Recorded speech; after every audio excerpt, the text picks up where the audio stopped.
নবীজি একটা হাদিসে বলেছেন যে দুটো তরল পদার্থ আছে, এই দুটো যার সৌভাগ্য নসিব হয়েছে ইনশাআল্লাহ সে জাহান্নামে যাবে না। আরেকটা হচ্ছে দুটো দাগ যার শরীরে আছে সেও ইনশাআল্লাহ তাআলা জাহান্নামে যাবে না। এক নাম্বার দুটো তরল কি? একটা হচ্ছে গায়ের রক্ত।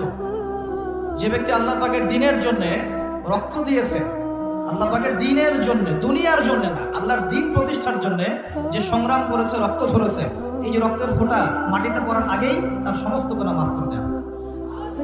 যেমন উহুদের যুদ্ধে সাহাবীরা যুদ্ধ করেছেন না, বদরের যুদ্ধে সাহাবীরা যুদ্ধ করেছেন না, তাদের রক্তের ফোঁটা মাটিতে পড়ার আগেই সমস্ত গুনাহ আল্লাহ মাফ করে দিয়েছেন। আরেকটা তরল পদার্থ হচ্ছে অশ্রু, চোখের পানি। এই চোখের পানি যে ব্যক্তি আল্লাহকে স্মরণ করে গোপনে, নীরবে, নিভৃতে আল্লাহকে স্মরণ করে কান্নাকাটি করে চোখ দিয়ে পানি ঝরাতে পেরেছে, ইনশাআল্লাহ ওই চোখ জাহান্নামের আগুন দেখবে না। চ্যানেলটি সাবস্ক্রাইব করে আপনিও আল্লাহর দ্বীন প্রচারে সাহায্য করতে পারেন।